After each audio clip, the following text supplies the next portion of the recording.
Welcome to Open Container. I'm Doug Schnitzbahn. I'm a journalist, writer, and overall lover of the outdoors. I've fought wildfires, reported on national politics, published magazines, and I've even eaten putrefied shark in Iceland. On this podcast, we're going to have an open conversation about culture, conservation, policy, business, issues that matter the most to the outdoor community. Let's get some. There are few better and more difficult jobs in the outdoor industry than that of outdoor PR. Who wouldn't want to be there, getting their hands on the latest gear from outdoor brands, traveling all over the world, getting to tour factories, sit in on sales meetings, see firsthand how product development works from idea to testers to supply chain. And of course, to put that innovative new product in the hands of dirtbag journalists like me. When I first came into the outdoor industry, I was surprised with the ways some things worked. As someone who had been more of a hardcore journalist and worked in the environmental world, I saw a lot of gear largesse going on. I wasn't sure what to think about this at first. There are still many outlets that would never allow you to go on a press trip with a brand or destination, or to accept gear for free. But put it this way. If you're an outdoor journalist, you're not making a lot of money, and trips and gear are the perks that keep you in the game. But it's not just a game. Outdoor PR people are the ones who tell the stories and breathe the life into their clients' products. More than that, PR people have become some of my best friends and the most influential people in this industry. They get out there and live the life. The first outdoor press trip I went on was with Nike ACG in October 2001. Right after 9/11, when there was a lot of uncertainty in the world. I had just been hired by Hooked on the Outdoors magazine, and I was sort of shocked by the whole song and dance of a press trip. I was flown out to Portland, picked up in a limo, and driven out to Nike campus, where a private guide took me around and showed me things like a statue of Nolan Ryan made entirely of stuff from his garage. And he told me that I could sit there and have some time with it. We then went up to Timberline Lodge on Mount Hood, where we spent a weekend checking out and learning about new gear. At one point, a Nike employee, maybe even PR person, showed up to talk about accusations against the company when it came to child labor and environmental protection. She had a very proper British accent, and the first words out of her mouth as she stared deeply at the campfire were, "I was talking to my shaman the other day," which almost made me and Dennis Luan, longtime editor at Backpacker, crack up out loud. It was just weird to me.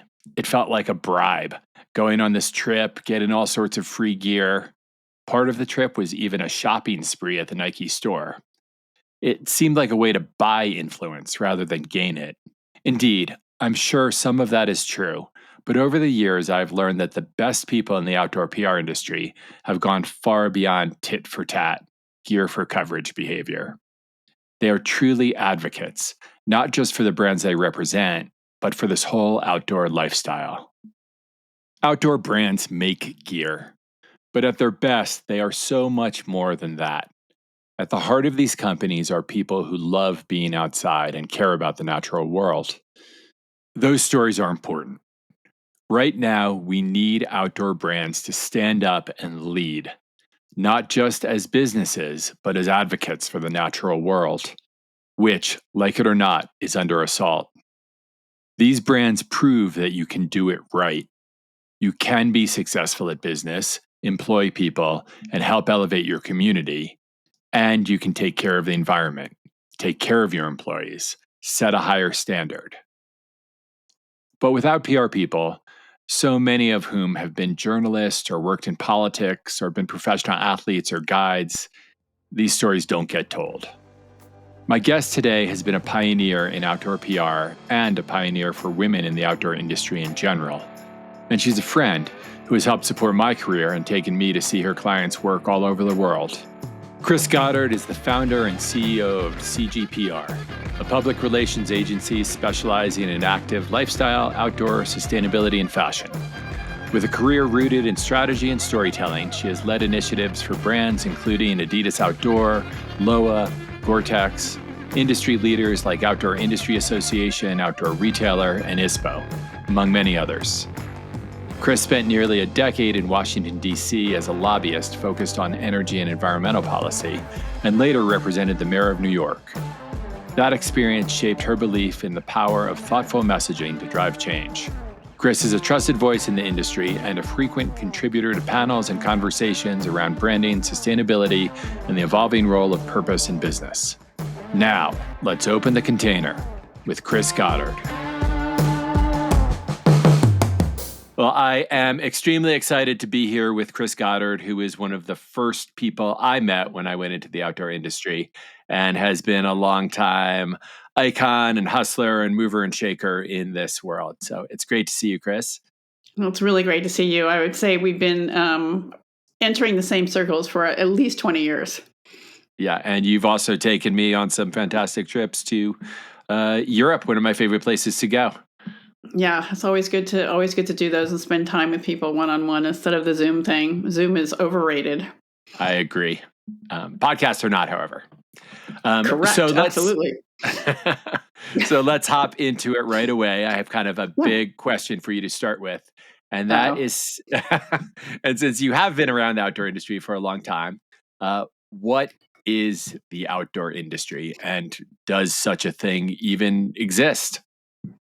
It definitely exists. It has definitely evolved since I got involved in it probably, I don't know. I'm trying to remember when my first OR was, but it definitely exists because it's just a group of people that share a passion for the outdoors, and they don't have to be climbers. They don't have to be experts. It's just people who want to go outside. And I think we've seen after COVID, you had all these people come and discover the outdoors for the first time, and they never left. So it's just people that are passionate and sharing the love for getting outside. So it definitely exists. Well, I think sometimes people it might be under fire right now, but as I said, and I think I put it on LinkedIn that the outdoors is not blue and it's not red. It's just outside. Absolutely, yeah. It's just a subset of people who love being outside, and I think that's we've talked about this a lot recently. How politicizing the outdoors can actually be a dangerous move, right?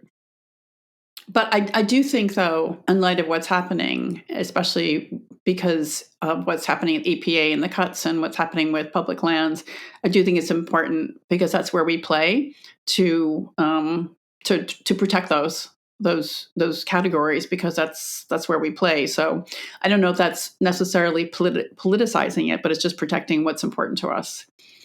That sounds more than reasonable to me, for sure. I guess that one thing that people, when they hear the term outdoor industry, I think what some people get upset about is the term industry, that, we should just be people who love the outdoors and aren't involved in making a business out of it. I think that's a little bit naive. The industry, when you think about it, it's strong. It's $1.2 trillion. That's an important contribution to the U.S. economy, and 2.9% GDP. I don't know I can't remember what the exact numbers are, but we make a big contribution to the U.S. economy, and that's really powerful. And I don't think we should be shy about talking about that. It's people's livelihoods. It lets people, make money and have lives. So I don't think we can walk away from that. It's really important. Yeah. Well, and you specifically are somebody who has been able to make this a career for a long time, being in the outdoor industry in some way, right? So how did that? Yeah, how did that start? How did you get your start in the outdoor world? Oh, it's really interesting. Before I came to the dark side of PR, I was in Washington, D.C. for close to 9 years, and I was a lobbyist for the mayor of New York and involved in lobbying on energy and environment, specifically the reauthorization of the Clean Air Act and some other legislative items then. And after 9 years in D.C., I decided I needed to get back to New York City, where I went to worked for the mayor in New York, and then after New York went to PR, but working at Edelman, which was my first big agency experience.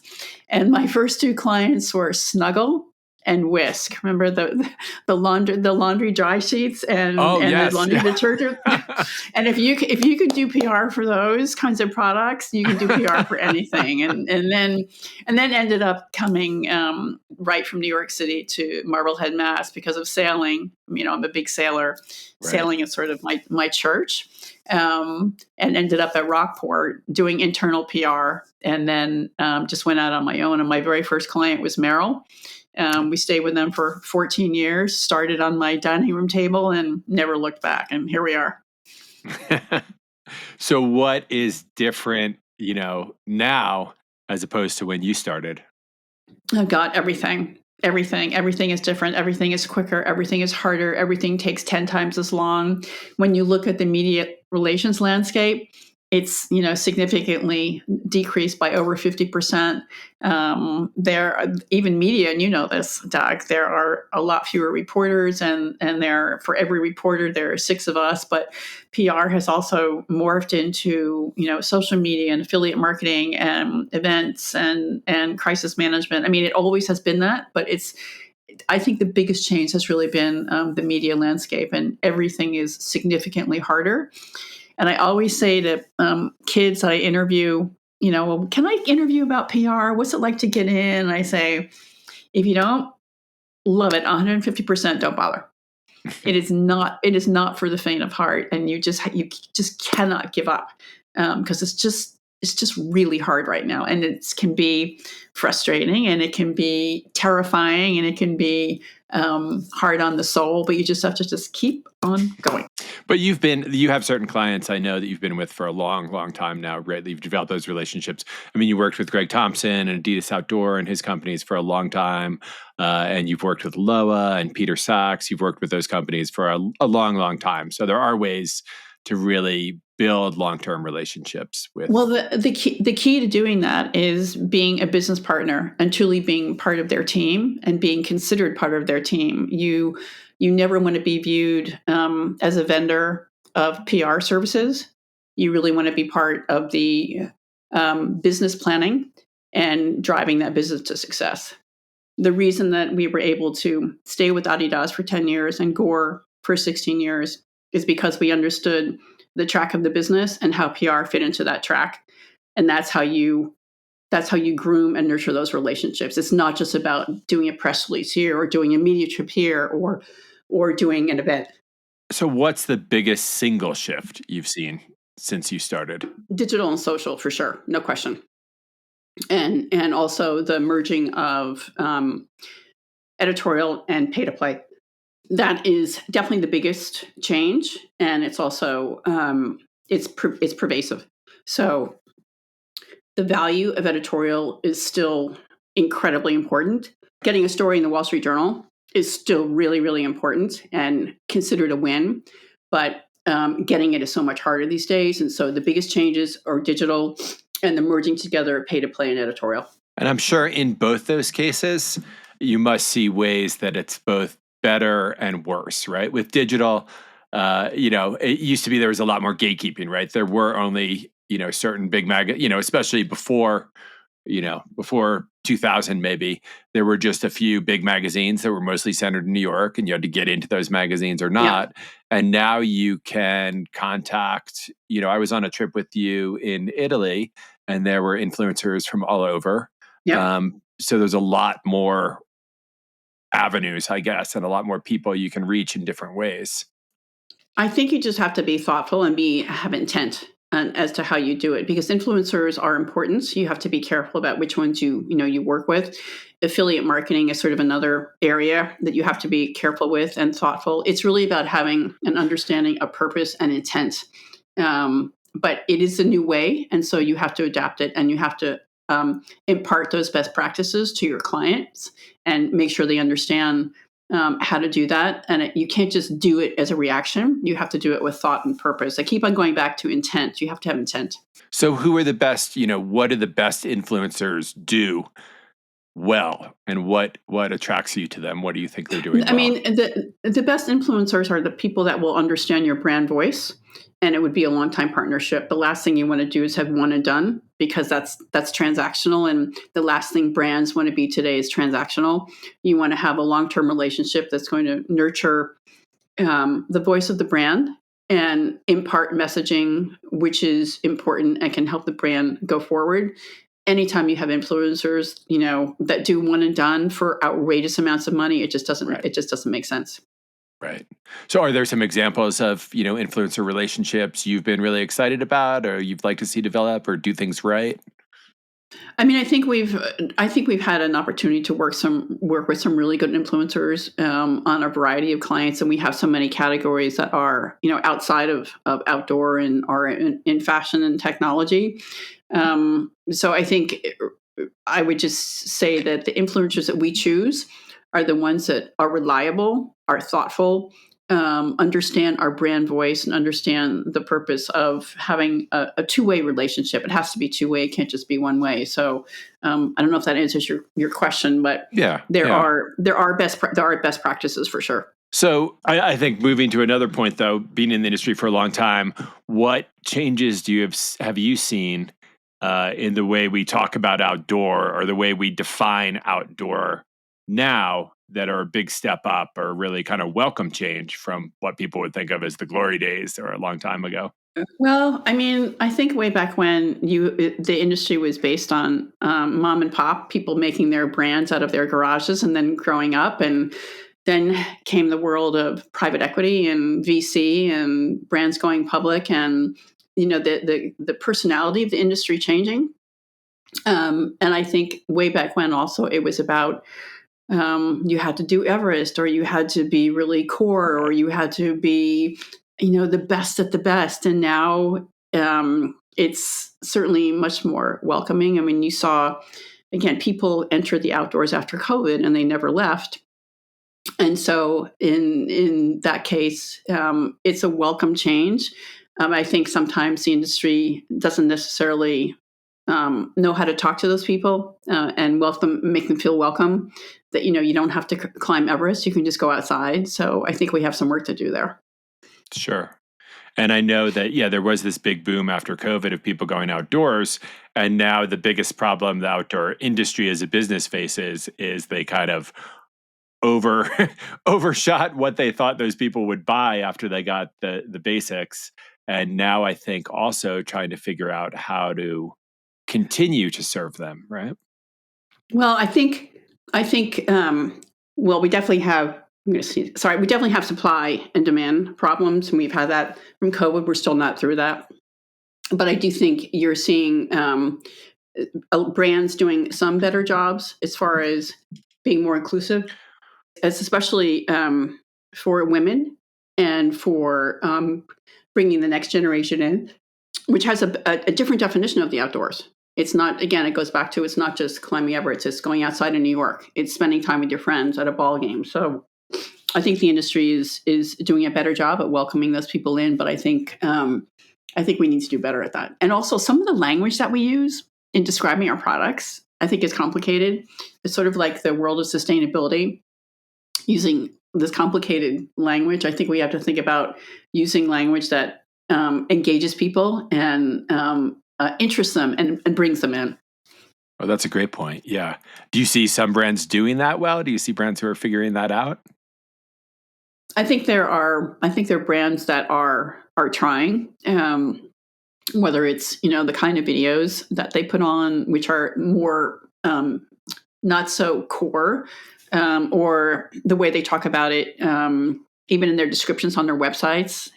So I think there are brands that are doing well, and sometimes the legacy brands tend to get that and have been really good at evolving. I mean, obviously we work with Loa for a long time, and I think legacy brands sometimes have a really good understanding of who they are, and so when they feel that they have to tweak their voice, it's okay because they still have their legacy. Huh. Yeah, I mean, I think a brand like Loa, they make some incredible trekking shoes, right? That only a few people are going to buy. So they have a foot in both worlds, to use a bad But pun, right?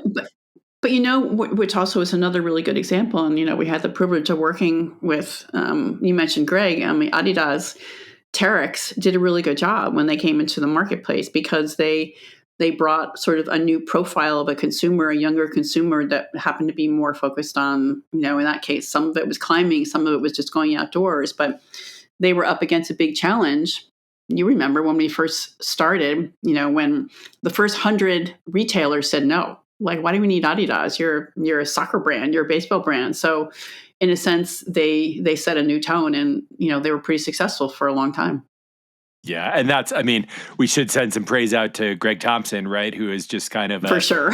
a genius in doing that, where Greg was a hardcore Yosemite climber in his day and understand the hardcore part of the business. But he also, I think, at Adidas especially, was really incredible about bringing young climbers into the business, right? Getting them a foothold, giving them a career, which was really an amazing thing. And the really good thing from a business perspective about what he did was that he translated his passion in a successful way to the business and made people interested and understanding what the brand had to offer. So it wasn't just core. It was, this is really interesting.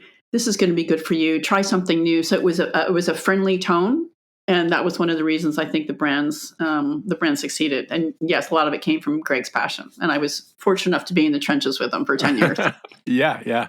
And I think he really made a big brand that could scare off climbers, core climbers. He really found a way to bring them in and really rally them around what he was doing. I mean, when you think of one of the highlights of that was, the Dawn Wall, and That's right. and how that whole episode just completely blew up. It started as a climbing story, and it blew up as a global news story. It was basically just about two guys trying to do something they always wanted to do, and people were glued to the live streaming. It was insanity. I remember we had 21 satellite trucks in Yosemite from all over the world that were tracking whether Kevin and Tommy were going to get to the top, and they did. And then being on Ellen, climbers on Ellen, and and Anderson Cooper twice, and the Today Show, all the morning shows. But it was about the fact that this one story, it blew up and it became a human story as opposed to a little story about two climbers. Sure. Yeah. It was about, it was really about their dedication more than it was about the climb, right? Well, yes, exactly. Yeah, Vanity Fair did a profile on them. Vanity Fair climbers. Yeah. Do you think those days of big media coverage like that are over? Is the media landscape too fractured now for us to see that kind of thing again for an outdoor achievement, or? That's a really good question. And I don't know whether we'll see something like that again or whether we'll see the same attention, because I think it is too fractured. I mean, when you look at the news landscape right now, it is chaotic and it is unforgiving, and stories pass in 30 seconds. And so you don't have the longevity of attention spans from producers and reporters. And then you have stories like Signalgate and everything that's going on, in Washington, that takes up the room for stories like that. So I don't know whether we'll see we might see somebody do that again, but I don't know whether you see the same media attention. Right. What kind of thing does catch now in this media landscape? Politics, everything that's coming. I mean, the economy, Washington, consumer sentiments, wars, global unrest, and that's why the outdoors is so refreshing, and that's why the participation rates still stay pretty steady, if not increasing, because people need comfort to sort of stay out of the chaos. I mean, it's really overwhelming, I think, and you just have to be very careful and thoughtful and strategic when you're trying to do work for your client, whether it's talking about a boot or whether it's talking about a service or whether it's talking about technology.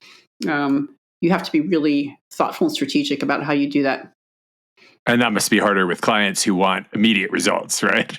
Yes, because immediate results, I don't know that ever happens anymore. I mean, unless you have a ginormous merger or acquisition that's going to shake up stock prices, it's very different. Well, hey, you have gone, as you said, you've gone to the Outdoor Retailer Show for a long, long time. I know you do PR for the show. So you're going to have a positive spin no matter what. But what is compelling about outdoor retailer right now in the current climate, both for the industry in general and trade shows in general, now that it might not be the giant circus that it was 15, 20 years ago? It's still a place for people to come together, and that you can never take that away. You can also never take away those surprise and delight moments, people that you run into in the aisles. Whether you're seeing it at ISPO, excuse me, or Functional Fabric Fair or Performance Days. You can't take away those personal moments, and you can't take away the opportunity to see somebody that you haven't seen. Shows are adjusting to the world and how business is being conducted. So those things continue to be compelling. I mean, if you look at the industry day that's taking place before the show this year, there's some really interesting leaders coming together to talk about the challenges facing the industry, from Lindsay Schumlass, the CEO of Code Epoxy, from Greg is doing the moderating, to leaders from Solomon and Orvis and Skull Candy. So these are opportunities for people to come together and to talk about the challenges and the opportunities and best practice. So that part of it's never going to go away. Will trade shows evolve? They have to, because the world's evolving. And as you said, you go to so many, around the world. I know I went to ISPO and saw you there in fall of 24, and it felt like an old OR show. It was big. It was happening. Why do you think it's still so vibrant there? And what other shows have you been to that have really I impressed you? mean, the reason that we go to these global events is because we really need to stay ahead of the trends. Everything doesn't happen in the U.S. It happens all over, and things merge and end up here. And so we go to Global Fashion Agenda in Copenhagen, and we go to ISPO, and we will go to the European Outdoor Group. Their summit went to that last year. I'm heading to some shows in the fall. In the spring. But I think it's just really important to have a sense of what is happening globally, because it is a global industry, and there's no other way to get those kinds of insights unless you actually step out of your box a little bit. So that's why we do it. It's the same. I will say one thing that they have in common is the passion. Everybody is completely wild and passionate about the outdoors, about technology, and about sustainability. There's absolutely no decrease in the enthusiasm for those three things. But I will say that every show has its own personality. It reflects the personality of the country. ISPO reflects Europe. When I went to the European Outdoor Group Summit in Cambridge, England, it's all about the European community and the UK community. So the shows reflect the personalities of where they're held, but the passions are very similar. And it seems to me that Europeans also, you were saying before, they think of outdoors a little more so of just going outside, right? As they say in Scandinavia, the nature, being outdoors, where we have it a little more sectioned off as almost a niche sometimes, right?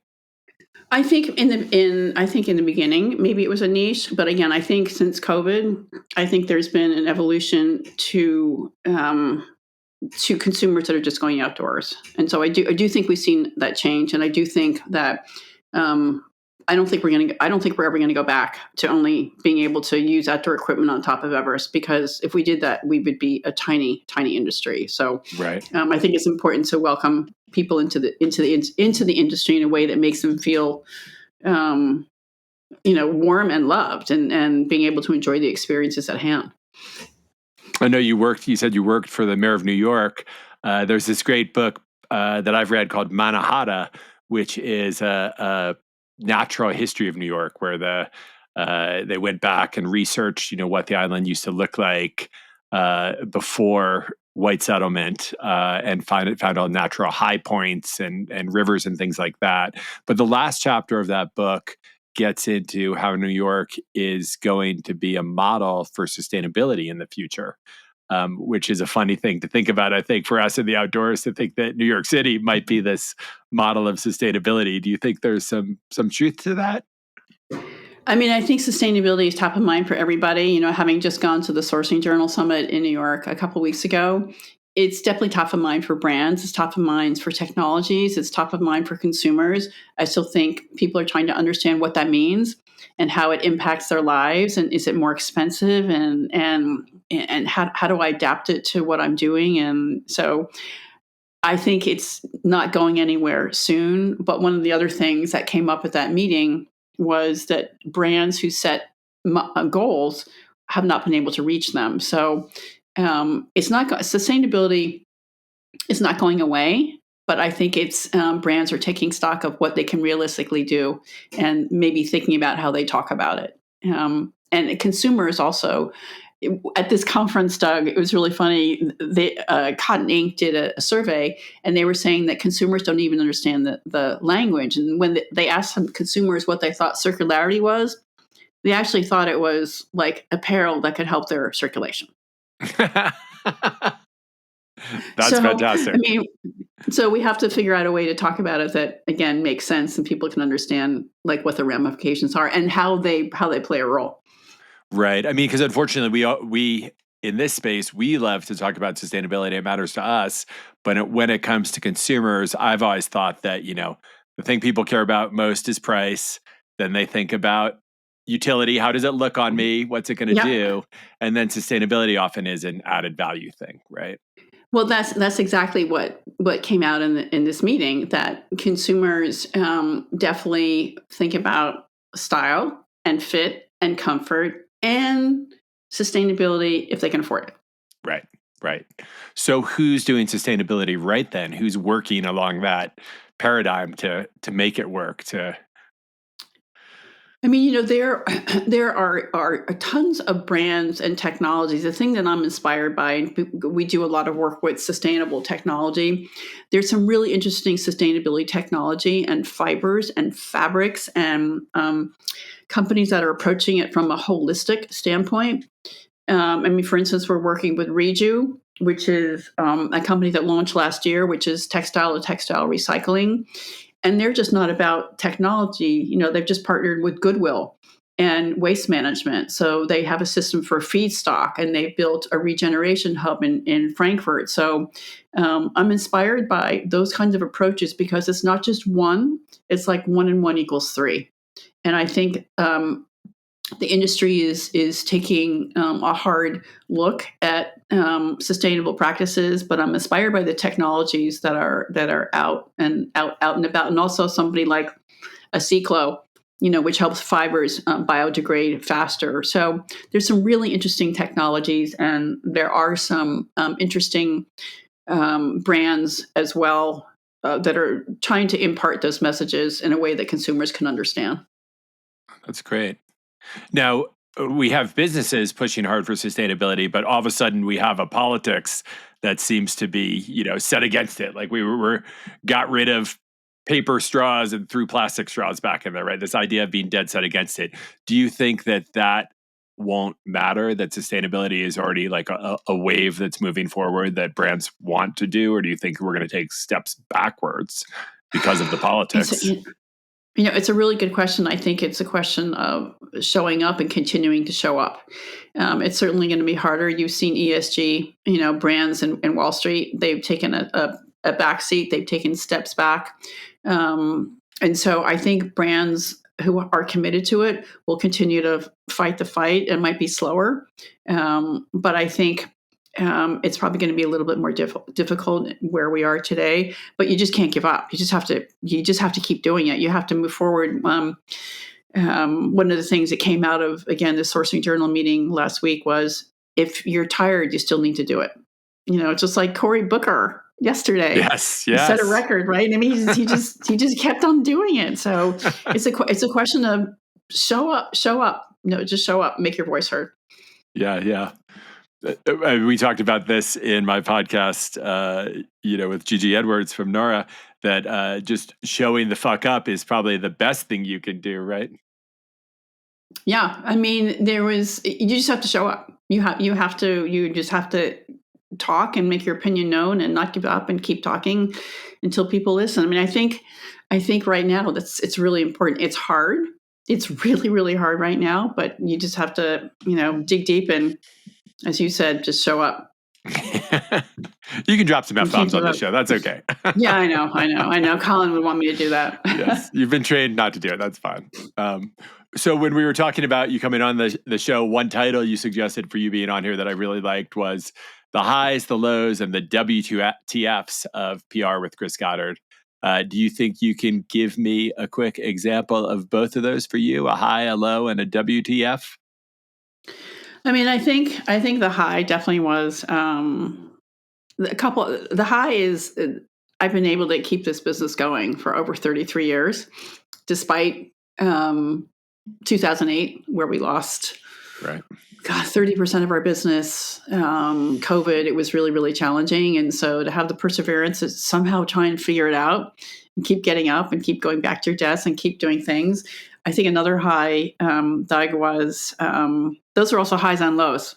Those were highs and lows. Sure. Yeah. And then I go back to the Dawn Wall as a real high point that was incredibly special. But I think the other highs are the long-term relationships that I've been able to build, and the trust and the mutual respect, and those relationships don't go away. Continue to point to Greg Thompson and Peter Sachs-Aloha, but all the brands that we've had the huge privilege of working with. And being able to be in this lucky community that we're in. So I know that sounds maybe Pollyanna, but No. the 2008 was really tough. COVID was really, really tough. We kept on getting phone calls. Well, we got to put our business on hold. Well, we got to put business on hold. We have to put our business on hold. So, how do you deal with that? It becomes personal, and you have to, lay people off. And so, you just have to figure out a way to get through it and navigate it. So, but that's what also makes you stronger. Again, probably sounds Pollyanna, but that's what makes you stronger. And what about the WTFs? I mean, mistakes. There have been lots of mistakes with events that have gone wrong, media showing up to go to European trips and getting to the airport and discovering that their passports had expired, so they just don't show up. Leaving clients, holding the bag for airfare. Journalists that have indulged a little bit too much in Europe, so they don't make it for the rest of the trip. Product recalls, mergers and acquisitions where you're dealing with impossible personalities. So all that comes with the territory, I think. So how have you done it? How have you been able to sustain such a long career in a field that can be so exhausting and requires you to keep finding clients and maintaining relationships with existing clients? It's a really good question. I think the first and most important thing is I still adore what I do. I love what I do. I love communicating. I love trying to figure out telling stories. I love the industry, but we work in technology, we work in fashion, we work in outdoor. But you have to love what you do, and you have to have good teammates because they're only going to make you better and teach you every day. And then you have to have, in my case, my husband walks me off the cliff almost every day when I have, a challenging moment. So it's all that combination, but most of all, you have to love what you do 150%. And I do, and I'm really, really lucky and happy I can still do it. Yeah, I've known you for a long time, and you're pretty much always on game, always game face. The one times I see you not, occasionally though, you do talk about your husband and your dogs are kind of the times. Our dog. Yeah. Yeah, it's there's nothing like being, on a European trip and coming home or on a red eye and you have 3 huge Labrador retrievers jump on you. There's nothing better than that. I will say though, it's extraordinarily difficult right now. It's really, really hard, and it's incredibly frustrating, and you have to really, really dig deep to do what we do these days, and that is not lost on me. And I also make it a point of making sure I get exercise, and I go to in the summertime it's sailing, but it has never been harder, and I don't think I've ever worked harder than I'm working now. There's no question. It's sort of brutal. Yeah. And how do you stay grounded when things are so chaotic, when everything is crazy and difficult around you and getting more difficult? You know what? There are a couple. One, I take a breath. I take I really try and just stop and think about what I'm doing and try and figure out what do I not have to do, what do I have to do, but also just getting outside, peace of mind. Taking the time taking that time to just have a minute, just have a minute, and then put things in perspective. Just put things in perspective and try and also if you get in a situation where you're feeling so horrible, like reach out to a friend. It's like I just can't do this anymore. I'm having a really bad day. Can you help me out? So you have to know when to do that. And just so you try and have a sense of center. And I think if you do that, then it's okay. It's okay. But it is hard. Do you think the world, it really is on the outdoor world, the world in general? Do you think everything really is on fire right now? Do you think there's a way we can, what's your best way to kind of, as a sailor, right? What's our best way to make it through the storm, to use a different metaphor? Well, you know what? Yeah, I mean, I'll pick it up on that metaphor. It's you can't really do anything about the wind, so you just have to adjust the sails. Right. It's really about being adaptable and knowing when to twist and turn and knowing when to stay in your lane. And sometimes those decisions are incredibly hard. Doug, when you have these big issues that pop up and you see companies weighing in on Facebook or Instagram or LinkedIn because they think they have to weigh in on an issue and it looks really stupid, like figure out, stay in your lane and don't just do things because people are making you feel like you have to do things. So it's about being adaptable, but also having that center and having a sense of self and just don't get distracted. With so many people feeling uncertain right now, about their careers in the World Center, what advice would you really give them to stay the course, to be able to do that? How can we learn from you? It's hold on to what you love and work on what you can control.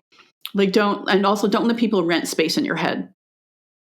Really stay focused on what on your plan. Make the changes that you have to make, but don't let people rent space in your head. Only work on the things that you can control, because there's no point in spinning wheels on things that you can't control. I can't change the wind if I'm sailing, so I'm going to do whatever I can to change the sail so I can get to where I'm going. Sure. Do you think there's one myth that people have about PR that you could debunk? Yeah, I think the myth is that people think that we can work magic and get media coverage in a nanosecond. And if somebody does a story or somebody tests a product, that bing, that's going to appear in the next week. I mean, we are the only other myth I will say is that sometimes we get asked, well, who do you know? What reporter do you know? Do you know anybody at the Wall Street Journal? Do you know anybody at the New York Times? We know a tons of people there, but if you don't have a good story and you don't know how to tell that story, it doesn't matter who we know. It's all Right. about how you tell the story. I've known you for 20 years, but if I don't have a good story, I'm not gonna bother you with it. The same thing with we have really good relationships with the New York Times and the Wall Street Journal, but I'm not going to bring them a story that's not worth their time. And then I guess the hardest thing is when you do have that good story, then a brand wants another story after that, and a lot of the media outlets are like, we already told that story. There's not another story to tell yet, right? Yeah, but you know what? It's all about managing expectations for your clients, and making sure they understand. You have to be able to explain and manage expectations for your clients and share the realities of today's media world. And let's just hope that they don't get in the paper for the wrong reason. So I think really importantly too, you've paved the way for a lot of women in PR in the outdoor industry. I think when you started, it was really more of a boys' club than It ever. still is a boys' I club, was going to Doug. say, I said It more of still for is a sure. boys' club. If you look at the CEO suite, there's definitely room for improvement. Absolutely. Well, Yeah. uh, how did you make it in those early days? What challenges did you face? How did you make it through? And what advice would you have for women, not just working in PR, but also trying to get into those big leadership roles in the outdoor I industry? mean, I think that it's first of all, you have to love what you do. You have to be willing to fail and then learn from your failures. Um, And you have to also have a sense of persistence. Know when you're wrong, but it's all about staying the course. Following your route, deciding that this is what you want to do, and don't let people. I keep going back to the statement, but don't let people rent space in your head. Don't let them tell you can't do it, because you can do it. The industry certainly has evolved since I got started. There are more women, but not so much in the C-suite. And so I think for young women coming into the industry, it's hard work. Be prepared to work long hours, but if you love what you do, it's really, really worth it. But I think the thing that for me was also, mentors are really important. If you don't have a mentor, find someone who can be your mentor. And failure is okay, because that's the only way you learn and make mistakes and become better at what you do. And of course, like what can men like me, what can other men in the industry do to make it a better and more successful place for women? I think it's about being fair. I mean, women shouldn't be treated especially, but I think they should be treated equally and be treated fair. And I really think that's what it's about. It doesn't matter the industry, whether it's finance or whether it's technology or whether it's footwear or whatever it is. It's about recognizing people for their strengths and using their talents in the best way possible, so everybody can collectively be set up for success. So it's being fair, and it's being treated equally, and making sure that I think the other thing is making sure there's a path for growth.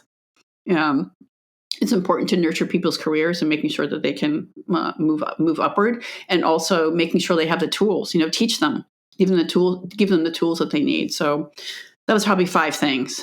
Oh, that's great. I think. No, Yeah. that's fine. And I mean, I think you've seen some people do that really well, right? Greg Thompson being one who's helped support a lot of women in the industry, and other, are there examples of other women or other mentors you think who've really pushed the envelope and made it less of a boys' club? Oh, I mean, well, when you look at some of the female CEOs now, I think Sally McCoy comes to mind. Absolutely. Yeah. She's not in the industry, but she certainly help pave the way. I even think Sally Jewell, Mm-hmm. at REI, helped to pave the way, and we need to see more of that. So I think those are 2 icons that certainly were inspirational to me. So how, we talked a little bit about it, but how worried are you about the, attacks on public land and on environmental policies, sustainability? It's a mess, and it's across the board. I mean, you have the cuts in national parks, and then you have the tariffs that were today, and they'll probably change tomorrow, and then they'll probably change again, and then you also have the cuts at EPA. So you're going to have lack of enforcement for air and water. I think it's going to be a rocky road for a long time, but we cannot give up. We have to use our voice.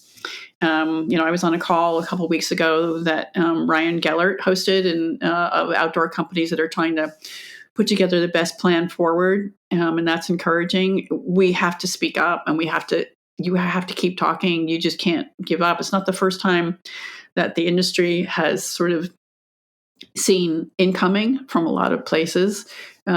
We've certainly seen these kinds of changes before, but I think this time there are more, and they're coming more fast and furious. So it's about being focused. And am I worried? Yeah, yeah. But we have to keep talking. We have to speak up. We have to stay strong. And as a long-term PR person and also someone who worked in politics, what kind of messaging do you think it's essential to get out there to make people realize what a danger this is to everyone? I mean, I think a really strong message that seems to resonate more in Washington, and I've also, normally part of the Outdoor Industry Association Capital Summit, because I think that's a really good exercise, is talking about the financial contributions of the industry. It's a powerful industry. I mean, we are mighty. And when you look at the contribution that we make to each of the states, it's pretty strong. And the GDP numbers are incredible, and the number of jobs that are created. So I think the financial data tends to resonate more sometimes than protecting our park so that it's equally important. But sometimes you have to pick and choose your messaging and pick and choose messaging that's going to resonate in Washington. And sometimes that tends to be about numbers, and that's not great, but that tends to resonate. Sure, that's what works. Yeah, that's a messaging that works. That's what works. Yeah. Well, again, I wanted to talk one more time too about you and sailing, which I think you said is your church. You live in Marblehead, one of the biggest sailing towns, I think, in the United States, right? What is it you love about sailing, and why do we not talk about sailing as much in the outdoor industry kind of world, do you think?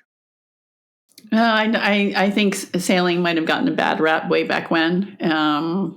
People may think that it's a sport for few, but I think one of the reasons that I love it is because you really are out there, and the only thing you have to worry about is which direction are you going to go to and changing the sails, and you don't have your phone with you. Well, you might be down below, but it really is a way to escape the noise, and that's where I like it. And I did a lot of long distance races. I did some deliveries from New England down to the BVI's, and it just allows you to focus on nothing but sunshine and the water and the breeze and the direction of the wind and how you're going to adjust the sails. And sort of it is, that's just a little piece of paradise for me. So and why do we not talk about it in the outdoor? I don't know. I mean, I think again, maybe not enough people do it or have access to it.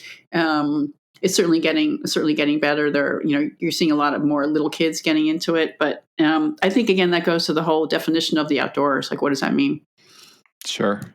It's changing. I think of sailing really as kind of like one of the ultimate outdoor sports, right? You don't have to worry about public lands. You've got the ocean. You don't even have to worry about politics out there, right? You've got international waters, and also one of the scariest, right? I mean, sailing's scary when it gets bad, right? There's no bailing out. Yeah, I mean, I can remember I was doing a delivery from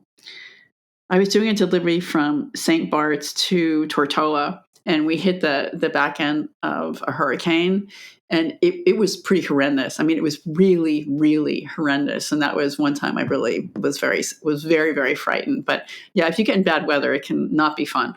And it doesn't stop. You can't take a break. You can't back off. Nope. You're in it, right? Yeah, it's sort of like PR. But what about the best moments? What are your best moments of sailing? What do you really enjoy when you're out there? I mean, it's really point to point. Just going doing the coast of Maine is amazing. Seeing the lighthouses and the scenery. It's just cruising is really terrific. It's very relaxing in the scenery, and it's not too bad down in the BVI's and outside St. Bart's either. That's okay. Well, I can take that anytime. Except I can't bring my dog on the boat, so 3 of them is a little bit tough. When, getting back to uncertainty and worry and working in the industry, you had wanted me to talk to you about, if you gave one piece of advice to your younger self when you were just starting out, what would that be? What have you learned over this period of working in the outdoor industry? I think it's really about, I don't know that it was going to be this hard. So when I first started, I'm not saying it's not fun now because I love what I do, but I think is just be prepared to work hard, be prepared for the unexpected, and just stay focused. And I think when I was young, maybe I was too idealistic, and that's great. I'm going to go work with these cool footwear companies and these cool apparel companies. But there's a lot of other things that you have to worry about and think about. And so it's really about, I should have probably expect the unexpected and be a little bit more adaptable, and try and also have grace when you are faced with those difficulties, and take a breath. I think I'm from New York, so it was like, like a big ball. So New Yorkers tend to move fast and change directions quickly. So it's having, just be prepared for the unexpected. Sure. But that's what we learn, right? From being a sailor, from being a climber, from being a backpacker even, right? That's the strength we bring to a business, right? Yeah. I mean, you again, it's all about learning from your mistakes. If like, what do you do if that media person forgets their passport, and your client is yelling because the ticket was $10,000, to fly first class or wherever. So, yeah. Well, Chris, this has really been great. I think we could keep going on for a while, especially talking about the joys of certain press trips and troubles the industry faces. But the last question I always ask anyone on this show is very simple, and it is just, what gives you hope? I think what gives me hope is there are, in my world, this is a really positive, optimistic place to be, and no one can ever take away the solace and the comfort that the outdoors brings.